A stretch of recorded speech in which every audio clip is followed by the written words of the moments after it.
सबके लिए नव वर्ष की शुभकामनाओं के साथ भगवान का ये श्लोक सुखदेव महाराज के मुख से जो निकला है, श्रीयपति यज्ञपति प्रजापति धीयानपति लोकपति धरापति पतिर्गतिश्च अंधक वृष्णे सात्वतां प्रसीदतां मे भगवान सतां पति। सुखदेव गोस्वामी अपना स्वामी, पति का अर्थ है रक्षक, अपना रक्षक भगवान श्री कृष्ण को मानते हैं। वो भगवान श्री कृष्ण जो भक्तों के स्वामी हैं, रक्षक हैं, वो मेरी वाणी से प्रसन्न हो जाए, वो मेरे ऊपर कृपा करें। कैसे वो भगवान है? विशेष रूप से पहले गति च अंधक वृष्णि सात्वताम, ऊपर प्रसन्न हो जाए। भगवान सताम पति, भक्तों के पति ऐसा हो, भक्तों के रक्षक भगवान। और इससे आगे 6 और पति वो ऊपर लिखे हैं, श्रीयपति, लक्ष्मीपति, यज्ञपति, प्रजापति, सबकी उत्पत्ति करने वाला भगवान है तो प्रजापति। धीयानपति, बुद्धि सबको देता है भगवान धीयानपति। लोकपति, जैसे जगन्नाथ, जगत का नाथ तो लोकनाथ, तो लोकपति। धरापति, पृथ्वी के ऊपर अवतार लेने वाले पृथ्वीपति। और पति और गति दोनों, अंधकों के और विष्णु के और भक्तों के रक्षक भगवान हमारे ऊपर प्रसन्न हो जाए। तो श्री सुखदेव गोस्वामी अपने आराध्य देव भगवान श्री कृष्ण के कृपा और प्रसन्नता के लिए प्रार्थना करते हुए यहां कह रहे हैं। श्री प्रभुपाद लिखते हैं, भगवान श्री कृष्ण जो भक्तों के पूजनीय है, भगवान सताम पति, भक्तों के रक्षक को पूजने हैं और रक्षक हैं। और वृष्णि और यदु वंश के राजाओं की गति है और उनकी महिमा बढ़ाई है। जो लक्ष्मीपति हैं, यज्ञपति हैं, लोकपति हैं, बुद्धि के पति हैं, धीयान पति हैं, प्रजा के पति हैं, वो रक्षक हैं, वो भगवान रक्षक हैं। किसके? लक्ष्मी के, श्री के, यज्ञ के, लोक के, बुद्धि, प्रजा के और धरती के। और ये रक्षक और लक्ष्य भी है अंधक, वृष्णि और यदुवंशियों के। और जो भक्तों के स्वामी हैं, सताम पति भगवान है, वो मेरे ऊपर प्रसन्न हो जाए। श्री प्रभुपाद लिखते हैं,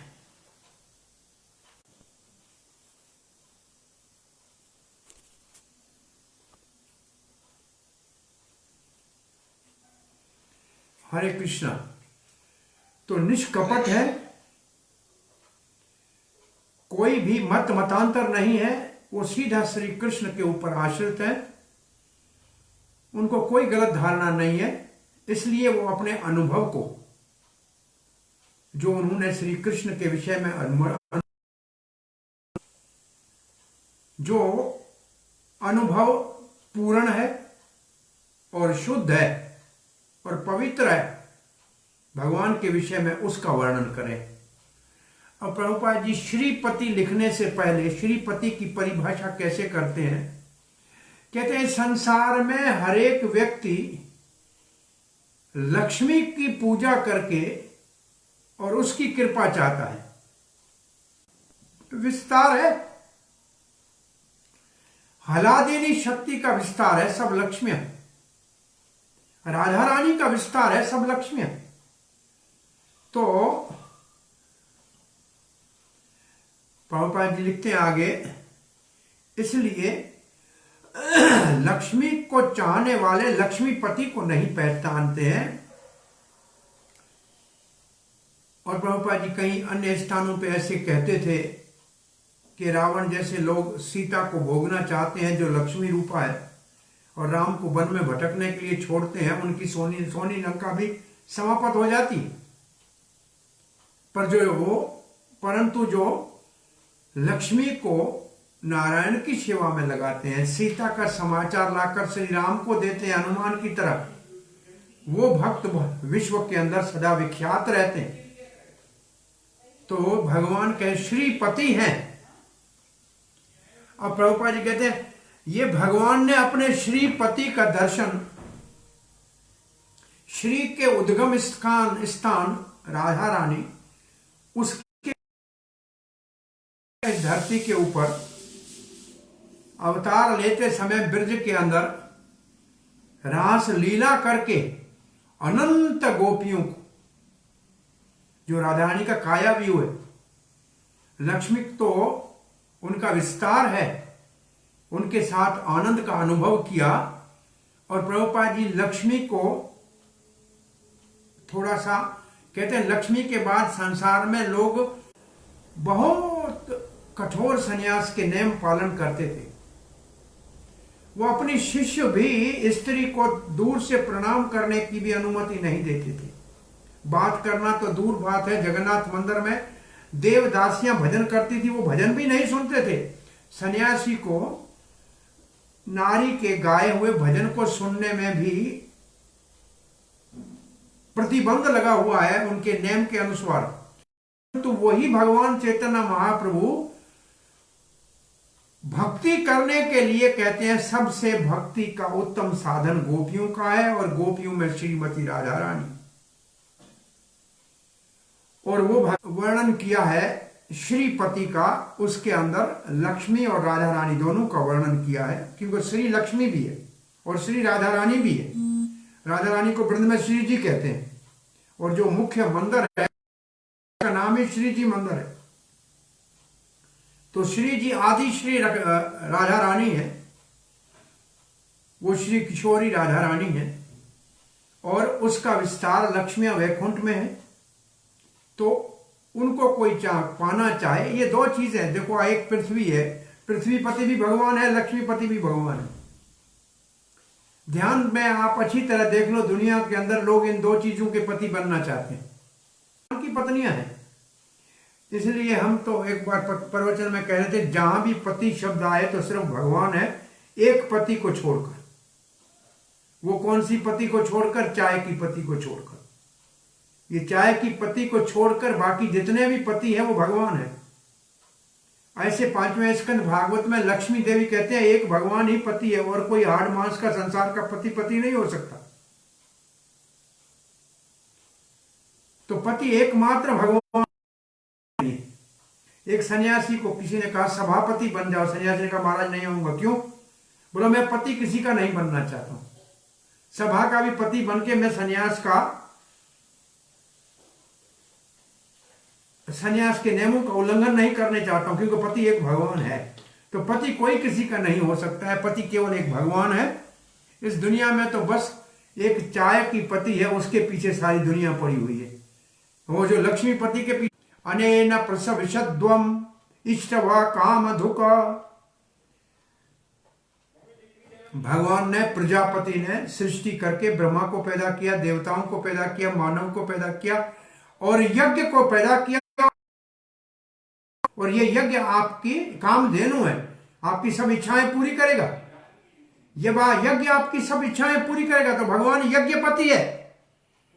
ये विशेष बात है। प्रभुपाद जी कहते हैं जो अभी तक ईर्ष्या से मुक्त नहीं हुए हैं, कपट से मुक्त नहीं हुए हैं, गलत धारणाओं से मुक्त नहीं हुए हैं, मिसकंसेप्शन जिनकी समापत महाप्रभु ने हमको संकीर्तन यज्ञ कहा है।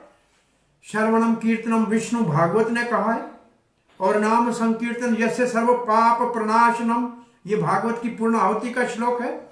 तो संकीर्तन यज्ञ करना चाहिए। ये सब समय कर सकते हैं, सब जगह कर सकते हैं। और इसी संकीर्तन यज्ञ हरे कृष्णा कृष्णा कृष्णा हरे हरे, हरे राम राम राम हरे हरे, इस यज्ञ से भगवान श्री चैतन्य महाप्रभु की पूजा होती है, उपासना होती है। ये बहुत सरल है। भगवान ने, गौरंग महाप्रभु ने अपनी कृपा इस महामंत्र में छुपा के रखी है, जो भाग्यशाली। और ये यज्ञपति भगवान है। तो यज्ञ क्यों करना चाहिए? अब ये प्रभुपाद जी प्रश्न उठाते हैं, यज्ञ क्यों करना चाहिए? क्योंकि यज्ञ करने से हमारी सारी आवश्यकताएं पूरी हो जाएंगी। हम शरीर और आत्मा को साथ रख सकते हैं। इसका मतलब हमारी आजीविका सुखपूर्वक चल सकती है। और फिर भौतिक हम अपने आप को आध्यात्मिक स्तर पे लाकर भगवत धाम में जाने के अधिकारी हो जाए। ये यज्ञ हमारे को लाभ देगा। और संकीर्तन यज्ञ सरलता से ये लाभ सबको दे सकता है।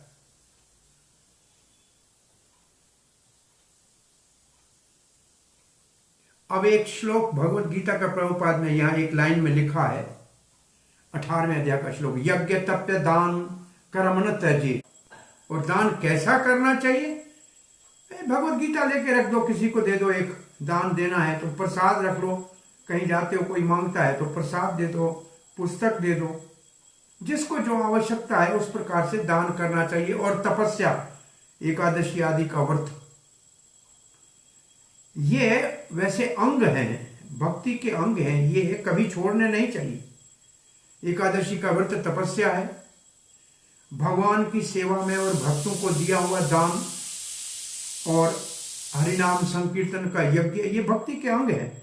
ये कभी छोड़ने नहीं चाहिए, किसी भी परिस्थिति में नहीं छोड़ने चाहिए।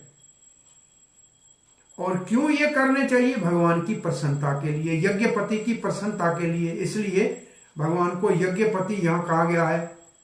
और कठोपनिषद में भगवान को प्रजापति कहा गया है। और वहां ये श्लोक है, नित्यो नित्यानाम चेतस चेतनानाम एको बहुनाम विद्धाति कामाम। एक भगवान है जो अनेक जीवों की कामनाएं अनादिकाल से पूरी करता आ रहा है। इसलिए भगवान को भूत भृन कहते हैं। भूत भृत, भूत मतलब प्राणी, भृत मतलब उनका भरण पोषण करने वाला, मतलब सबका पालन पोषण करने वाला भगवान है। अब धियापति की बात आ रही है। भगवान बुद्धि के स्वामी है, वो हमारे बुद्धि के स्वामी है। प्रभुपाद जी लिखते हैं, हरेक व्यक्ति को उसके अपने योग्यता कर्मों के अनुसार भगवान बुद्धि देता है। सीधा यहां लिखा क्या है, living beings are proportionately endowed with intelligence sum of their previous activities. इसका मतलब अपने कर्मों के अनुसार हर एक व्यक्ति को उसी मात्रा में बुद्धि मिलती है। इसलिए सबकी बुद्धि समान नहीं है, क्योंकि सबकी बुद्धि देने वालों के पीछे, सबकी बुद्धि के पीछे उसके देने वाला है। और इसका वर्णन 15वें अध्याय के 15वें श्लोक में है। हाँ, 15वें अध्याय का 15वां श्लोक है, सर्वश्चाहम हृदय सन्निविष्टो मतः स्मृतिर ज्ञानम अपोहनम च। मतः स्मृतिर ज्ञानम अपोहनम च।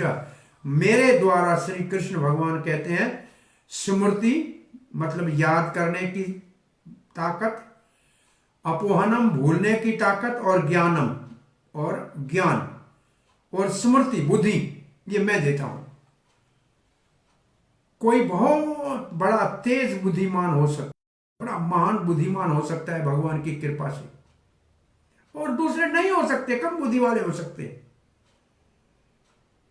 और कोई पूर्ण मूर्ख भी हो सकता है, लेकिन दोनों के पीछे देने वाला भगवान है। इसलिए भगवान को धीयाम पति कहा गया है।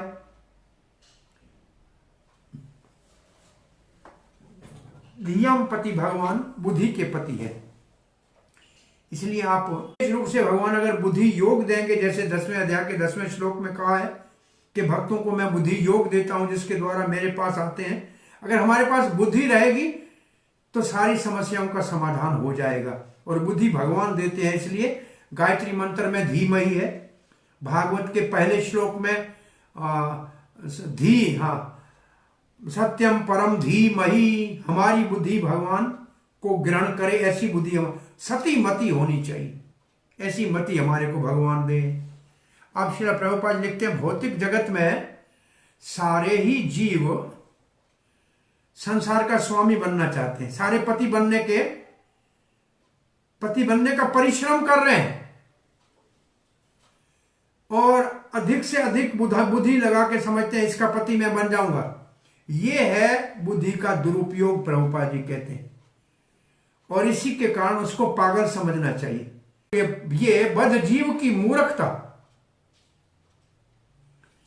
उसको भोग में, इंद्रियों के भोग में लगा देती है और वो जीवन भर पाप कर्म करके अपने आप को बंधन में डाल देता है। इसलिए वो बंधन से मुक्त नहीं होता है और मूर्ख बार बार जन्म मृत्यु के चक्कर में भटकता रहता है। ये सारा जगत जो है भगवान की सृष्टि है। अब प्रभुपाद लिखते हैं ईशोपनिषद के एक श्लोक का भाव, ईशा भाषा इदम सर्वम जगत अव्यक्त मूर्ति ना, क्या है किंचित, जो कुछ है जगत भगवान का है, सब कुछ भगवान ने पैदा किया है। हमारे भाग में जितना है उतना हमको लेके उसमें संतुष्ट होना चाहिए। दूसरे की संपत्ति के ऊपर अधिकार नहीं जमाना चाहिए।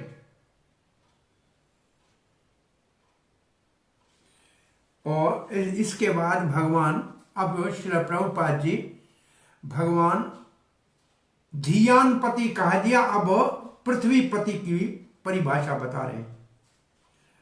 पृथ्वी का पति है, इसलिए पृथ्वी के ऊपर जब संकट आता है तो पृथ्वी भगवान को प्रार्थना करती है और भगवान पृथ्वी के ऊपर अवतार लेते हैं अपनी योग माया के द्वारा, अपनी अंतरंग शक्ति के द्वारा। और भगवान जब अवतार लेते हैं, क्यों लेते हैं कि सारे जीव जो भगवान के हैं, जो भगवान को भूल गए हैं, उनको फिर एक और मौका देने के लिए, एक और अवसर देने के लिए भगवान अवतार लेते हैं।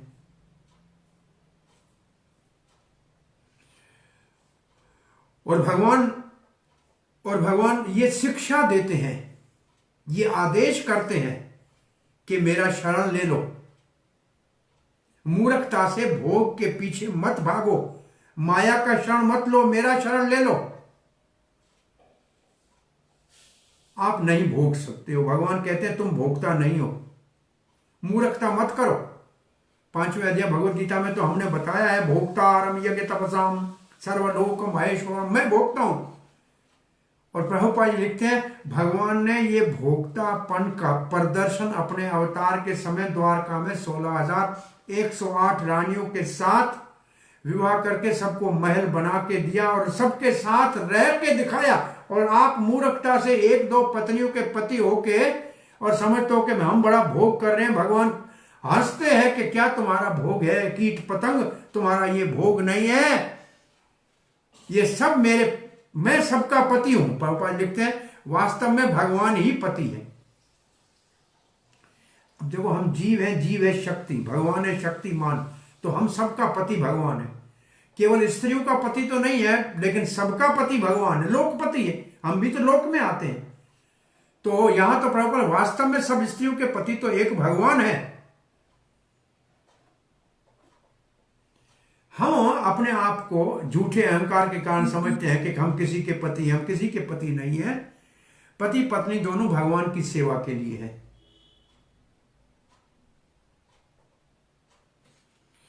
अब प्रभुपाद जी लिखते हैं ये जो पति की परिभाषा है इस श्लोक में जो सुखदेव गोस्वामी कह रहे हैं, वो पति श्री कृष्ण है। क्यों? क्योंकि वो पति और गति है यदु वंश की, वो तो यदुवंश की पति और गति श्री कृष्ण है। इसका मतलब ये सारी प्रार्थना सुखदेव गोस्वामी जी की, ये जो शरणागति की प्रार्थना है वो श्री कृष्ण को है। यदुवंश में भगवान श्री कृष्ण प्रकट हुए, उनको कहते ही यादव है, यादवेंद्र कहते हैं।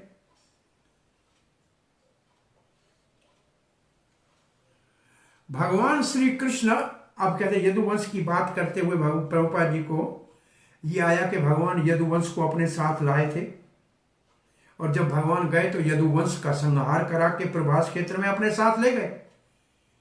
और ये दिखाने को तो भगवान ने नाटक किया, वैसे यदुवंश का कोई नाश नहीं कर सकता है, वो भगवान के पार्षद थे, भगवान के साथ वापस चले गए भगवान के धाम में। भगवान भक्तों का रक्षक है, भक्तों का पालक है, रक्षक है, पोषक है, वो हमारे ऊपर प्रसन्न हो जाएं। प्रभुपाद जी लिखा है, बड़े प्रेम और स्नेह के साथ सुखदेव गोस्वामी अपने आप को भक्त और भगवान को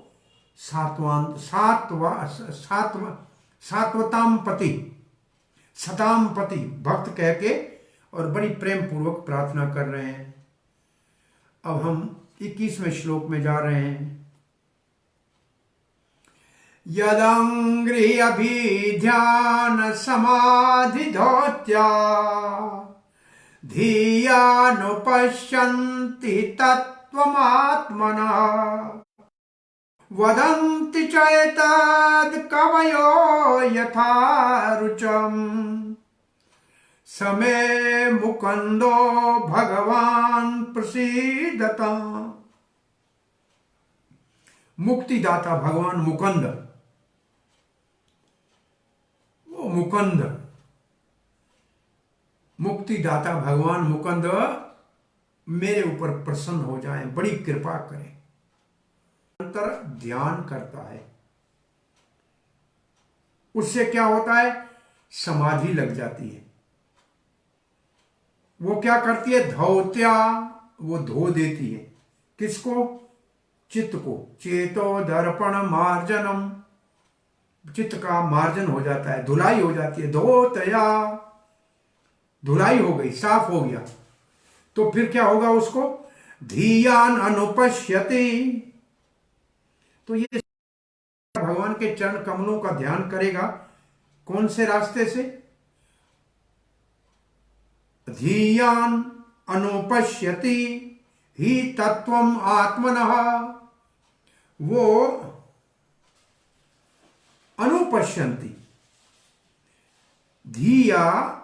धिया बुद्धि से, धिया का मतलब कौन सी बुद्धि, जो समाधि से धुल के साफ हो गई है। ये कैसी, भगवान का दर्शन होगा, आत्मा और भगवान दोनों का दर्शन होगा। भगवान का दर्शन सूर्य के समान है, उसके उगते ही अपना भी पता लग जाएगा। तो ये है पहली लाइन में, परंपरागत आचार्य चरण के चरण चिन्हों में चलते हुए भगवान के चरण कमलों का निरंतर ध्यान और समाधि से अपनी बुद्धि को धोकर जो भगवान का दर्शन और अपने आत्मा का दर्शन कर लेता है, ऐसे भगवान मुकुंद मेरे ऊपर प्रसन्न हो। फिर दूसरे, वदंती चैतद, चैतद का मतलब दूसरे, दूसरे कहते हैं, दूसरे कुछ कहते हैं भगवान के लिए। वो दूसरे कैसे हैं, कवि, बड़े बुद्धिमान हैं, बड़े पंडित हैं। यथा रुचम, जैसे उनको समझ में आता है, जितना उनको भगवान के बारे में समझ में आता है। क्यों, क्योंकि उनने भगवान के चरण कमलों का निरंतर ध्यान तो किया नहीं, बुद्धि को शुद्ध तो किया नहीं, परंपरा का तो सहारा लिया नहीं, अपने प्रयास से जो कुछ उन्होंने समझा है, यथारुचम, यथारुचम का मतलब जितना उनको समझ में आया, वो उसका भगवान का ऐसे वर्णन करते हैं। और जिनकी बुद्धि शुद्ध हो गई है, वो भगवान का मुकुंद के रूप में वर्णन करते हैं। ऐसा मुकुंद मेरे ऊपर प्रसन्न हो जाए। प्रभुपाद जी लिखते हैं, भगवान श्री कृष्ण जिसको, जो मुक्ति दाता है, जिनके चरण कमलों का क्षण क्षण में सुमरण करने से, कैसे सुमरण करें? आचार्यों के चरण चिन्हों में चलकर, प्रमाणिक गुरुजनों के चरण चिन्हों में परंपरागत चलकर जो भक्त समाधि में परम सत्य का दर्शन करते हैं, और दूसरे कवि बुद्धिमान जो है वो तर्क वितर्क करते हैं, वो जितना उनको समझ में आता है उतना ही वर्णन कर सकते हैं। ऐसा भगवान मेरे ऊपर प्रसन्न हो जाए, कृपा करे। चक्रवर्ती पाद लिखते हैं, मुकंद में कृपा करके मेरे ऊपर प्रसन्न हो। ध्यान से जिन्होंने अपने भगवान के चरण कमलों के ध्यान से जिन्होंने अपनी बुद्धि को शुद्ध किया है, ऐसे महात्मा भगवत तत्व को जान लेते हैं। परंतु जो दूसरे हैं जिनकी बुद्धि अभी शुद्ध नहीं हुए हैं, न हुई है, वो जितना उनको समझ में आता है उतना बोलते हैं।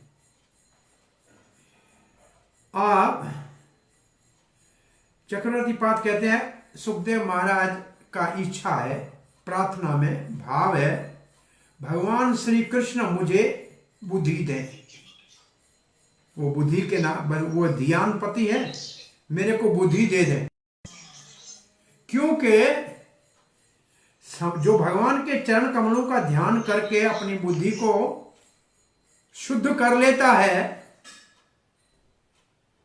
वही भगवान के बारे में जान सकता है।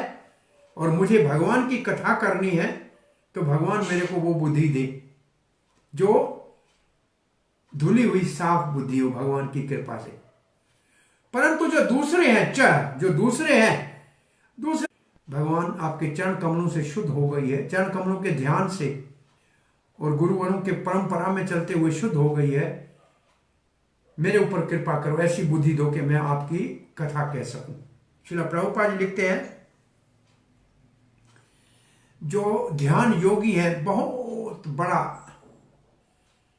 प्रयास करके समाधि लगाते हैं, तो ध्यान धारणा, इंद्रियों को संयम में करना, ये सब करके जो समाधि में बैठते हैं तो परमात्मा का दर्शन होता है उनको।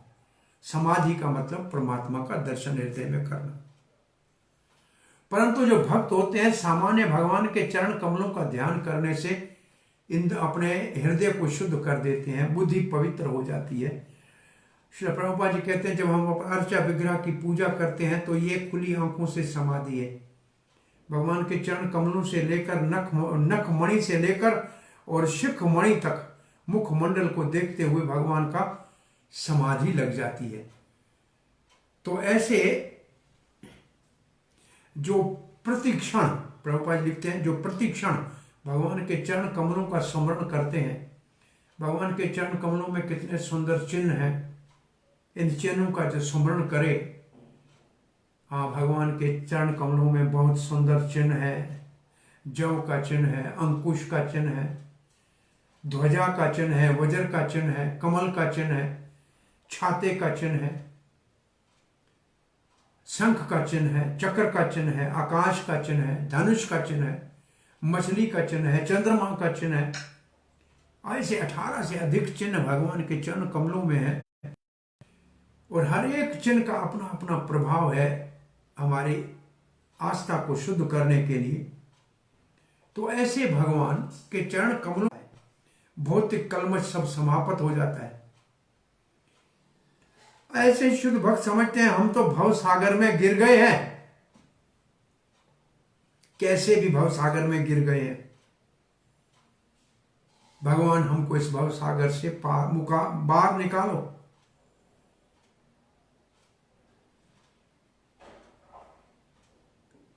हम भव सागर में गिर गए हैं, भगवान हमको यहां से बाहर निकालो। ये वो कह सकता है जिसकी बुद्धि शुद्ध हुई है। वो कहेगा भगवान हम भव सागर में गिर गए, ये भव सागर है, हम गिर गए हैं, गोता खा रहे हैं।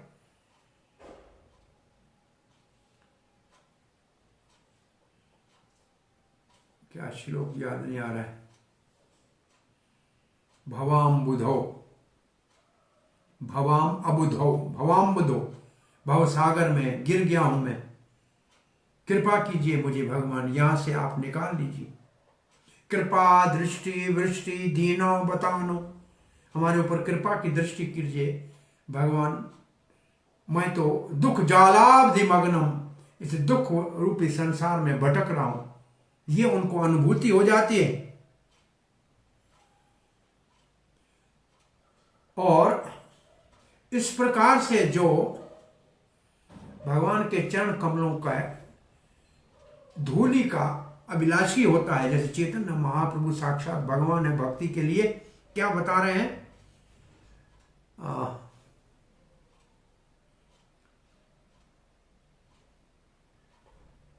भवाम विस्मय भवाम बुधो तव पाद पंकज धूलि। हाँ, क्या पहला शब्द क्या है, पहला क्या शब्द है, पहला शब्द क्या है, युगायतम नमिषेण चक्षुषा प्राविष्टम शून्य न। कौन, हाँ क्या पहला शब्द क्या है श्लोक का,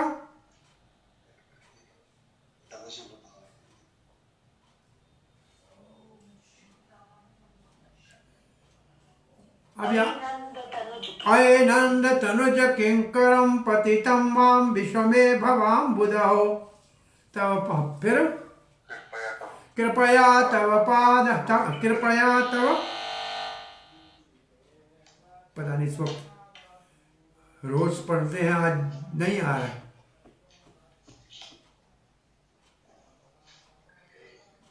धूलि सदर्शम मया, ये भाव लिखा है प्रभुपाद जी का, शुद्ध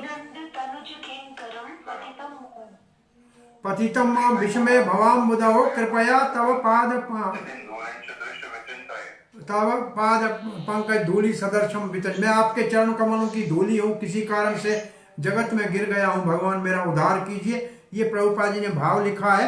शुद्ध भक्त जो है भगवान की कृपा से भौतिक किसी भी चीज से आकर्षित नहीं होता है, वो केवल भगवान के चरण कमलों का ध्यान करता है, तब प्रभुपाद जी को पाद पंकज चरण कमलों का। हाँ, अब श्रील प्रभुपाद जी को मुकुंद माला अष्टोत्तर से कुलशेखर जी की ये प्रार्थना याद आ गई। कृष्ण त्वदीय पद पंकज पंजरांतम अद्यैव मे विशतो मानस राजहंसम प्राण पर्याण समय कफवात पितहि कंठावरोधम विधौ स्मरणम कुतस्ते। अंत समय जब कंठ में कफ आएगा तब आपका स्मरण कैसे हो पाएगा। हे कृष्ण त्वदीय पाद पंकज, आपके चरण कमल, वहां पाद पर, वहां भी चरण कमल है 15, यहाँ पर प्रभुपाद ने ऊपर ब्रह्मा संहिता का भाव दिया है, ऐसा यहाँ चैतन्य शिक्षाश्रम का भाव दिया है, और फिर आपके चरण कमल पंजरांतम राजहंस, मानस राजहंस, मेरे मन रूपी हंस आपके चरण कमलों के अंदर ध्यान करने में लग जाए, जब मैं ठीक ठाक हूं, अंत समय कैसे कर पाऊंगा।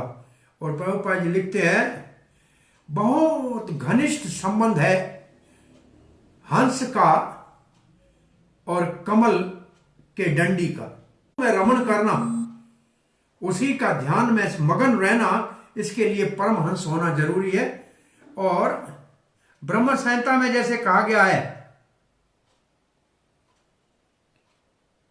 कि कोई बड़ा बुद्धिमान विद्वान कितना भी हो, अपनी विद्वता से भगवान के चरण कमलों का आश्रय नहीं ले सकता, उसका स्वप्न में भी ध्यान नहीं कर सकता। वो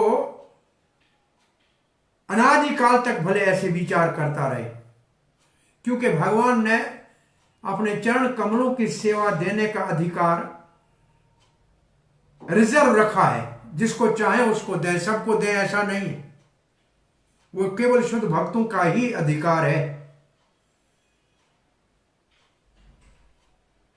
और ऐसे जो यत मत तथ पथ, प्रभुपाद जी शब्द लिखा है यत मत तथ पथ, ऐसे लोग हैं, कुछ लोग जैसे हर एक कहता है जैसे जिसका मत है ऐसा उसका रास्ता है, सबके अपने अपने रास्ते हैं। यथारुचम का मतलब यथापथ। इसके ऊपर चलो पहले कथा की पढ़ लें प्रभुपाद जी का पूरा। प्रभुपाद जी कहते भगवान दुकानदार नहीं है, व्यापारी नहीं है कि वो हर एक ग्राहक को प्रसन्न करने के लिए बैठा हुआ है।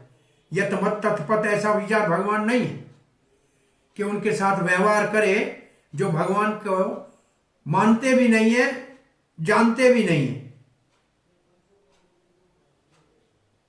भगवान जैसे हैं वैसे हैं, वो परम सत्य है, सदा अपने अस्तित्व में रहते हैं। वो तो कहते हैं पूर्ण शरणागत जो होता है उसी के साथ मैं व्यवहार करता हूं। और इसलिए शुद्ध भक्त जो होता है शुद्ध, वो हमेशा पूर्वज आचार्य हैं उनके चरण चिन्हों में चलता है और गुरुदेव के चरण कमलों का शरण लेकर जो पारदर्शी शीशे के समान है और उसके द्वारा वो भगवान के चरण कमलों में सेवा करने का अधिकार प्राप्त करता है। वो कभी भी मन कल्पना नहीं करता है, परंतु आचार्य चरणों के चरण चिन्हों में चलता है। महाजनो ये न गता सब पंथा, इसलिए उनके लिए निर्णय तक पहुंचने में कोई कष्ट नहीं। और सारे वैष्णव आचार्य, चारों संप्रदाय के वैष्णव आचार्य इस बात को निश्चित रूप से मानते हैं, जैसे भगवान श्री चैतन्य महाप्रभु ने, जीव और भगवान दो हैं, अलग अलग हैं। जीव सेवक है, भगवान स्वामी है। और इस तत्व को तो सब संप्रदाय मानती हैं। कोई संप्रदाय जीव को भगवान करके तो मानती ही नहीं है। वैष्णव संप्रदाय में ये सिद्धांत ही नहीं है। और ऐसी जो निम्रता है शुद्ध भक्त की, और जो 100% भगवान की सेवा में लगा हुआ है, उसका हृदय शुद्ध हो जाएगा, बुद्धि निर्मल हो जाएगी और भगवान की अनुभूति करेगा। क्यों? उसकी अपनी बुद्धि से करेगा? नहीं, भगवान उसके सामने अपने आप को प्रकट करेंगे, भगवान रिवील करेंगे। भगवान को यज्ञ त्याग से, तप से, दान से, विद्वता से नहीं जाना जा सकता। भगवान जिसके ऊपर कृपा करे वही भगवान को जान सकता है। तब प्रभुपाद लिखते हैं तेषाम सतयुक्तानाम भजताम प्रीतिपूर्वकम ददामि बुद्धि योगम येन माम उपयान्ति ते। ऐसे भक्तों को मैं बुद्धि देता हूं जो 100% मेरी सेवा में है, जिनमें निम्रता है। तृणादपि सुनिचेन तरोरपि सहिष्णुन अमानीन मान देन कीर्तन्य सदा हरि। ऐसे भक्तों के ऊपर मैं कृपा करता हूं। और वो तो जो उनको मैं बुद्धि देता हूं, बुद्धि योग देता हूं, तो वो अपने आप बिना किसी प्रयास के प्रबुद्ध हो जाते हैं और वास्तविक भगवत तत्व को उनकी सारी शक्तियों के साथ अनुभव कर लेते हैं। क्योंकि भगवान अकेले नहीं है, भगवान अपने शक्तियों के साथ है। भगवान की अंतरंग शक्ति, भगवान की बाहरंग शक्ति, भगवान की तटस्थ शक्ति, भगवान के अवतार, भगवान के भक्त, ये सब अनुभूति हो जाती। प्रभुपाद जी लिखते हैं कोई अपनी बड़ी विद्वत्ता से, शास्त्र ज्ञान से भगवान का वर्णन नहीं कर सकता, परम सत्य का वर्णन नहीं कर सकता। और ऐसे देखा गया, प्रभुपाद जी प्रवचन में कह रहे थे, हम सुन रहे थे, मैक्स मुलर ने, वो जो जर्मन का विद्वान था, उसने वेदों का अनुवाद किया है अंग्रेजी भाषा में, लेकिन उसको पढ़ के कोई एक भक्त बना है क्या?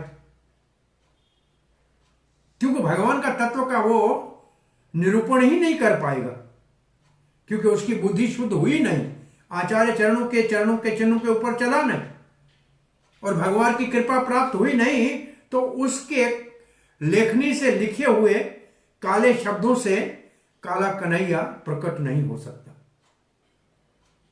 और ऐसे बड़े बड़े विद्वानों का हमने एक भागवत अंग्रेजी में पढ़ी, तो कोई पीएचडी संस्कृत का, वो अंग्रेजी संस्कृत के तो शब्द समझ में आ रहे थे, उसके अनुवाद का एक शब्द ही समझ में नहीं आ रहा था। तो यहां सुखदेव गोस्वामी भगवान भक्त के मनोभाव से प्रसन्न होते हैं। जनार्दन भाव ग्रही, भक्त का जो निम्रता का भाव है, सरलता और सेवा का भाव है, उससे भगवान प्रसन्न होते हैं। सुखदेव गोस्वामी ऐसे ज्ञानी नहीं है, तार्किक ज्ञानी नहीं है, वो कोई अपना मत नहीं देना चाहते हैं, वो यत मत तथ पथ वाले ज्ञानी नहीं है। वो तो भगवान को प्रार्थना कर रहे हैं कि भगवान हमारे ऊपर प्रसन्न हो, हमारे ऊपर कृपा करे। ऐसे ही भगवान के विषय में ज्ञान को प्राप्त किया जा सकता है। अब 2 श्लोक तो प्रार्थना के रहते हैं और एक गुरु वंदना का उनका अपना रहता है। तो एक दिन का हमारा काम और रहता है, कल ये पूरा हो जाएगा कृष्ण कृपा से। और आगे की प्रार्थनाएं कहाँ है, क्या है?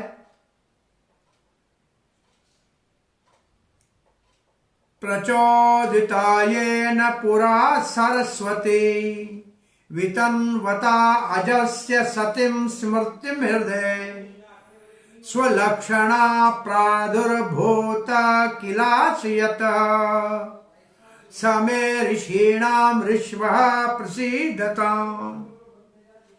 प्रचोदिता, प्रचोदिता मतलब किसी को प्रेरणा देना।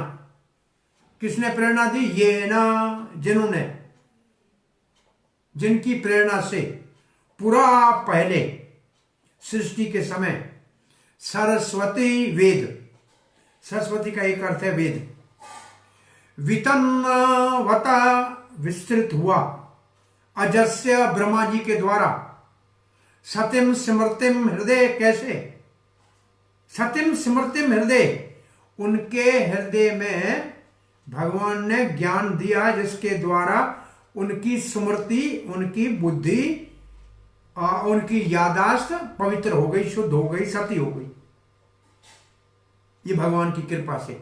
कौन सा ज्ञान दिया? वेद में क्या है? स्वलक्षणा, स्व मतलब कृष्ण, लक्षणा श्री कृष्ण, जो कृष्ण को लक्षित करता है। प्रादुर्भूत किला आस्यात, फिर आस्या कहते हैं मुख से, फिर वही ज्ञान ब्रह्मा जी के मुख से प्रकट हुआ। समय ऋषिणाम ऋषभ, वो भगवान जो ऋषियों के, ऋषियों में, ऋषियों के, ऋषिणाम ऋषियों के ऋषभ हैं, श्रेष्ठ हैं। इसका मतलब आदि गुरु हैं, गुरुजनों के गुरु, ऋषियों के ऋषि है, वो मेरे ऊपर प्रसन्न हो जाएं। प्रचोदितायेन पुरा सरस्वती, ब्रह्मा जी को सरस्वती मतलब वेद, तो इसका व्याख्या कल करेंगे। और एक श्लोक, 2 श्लोक और हैं बस, पूरा फिर ये पूरा हो जाएगा अध्याय। हरे कृष्ण। कोई प्रश्न है, जिज्ञासा है?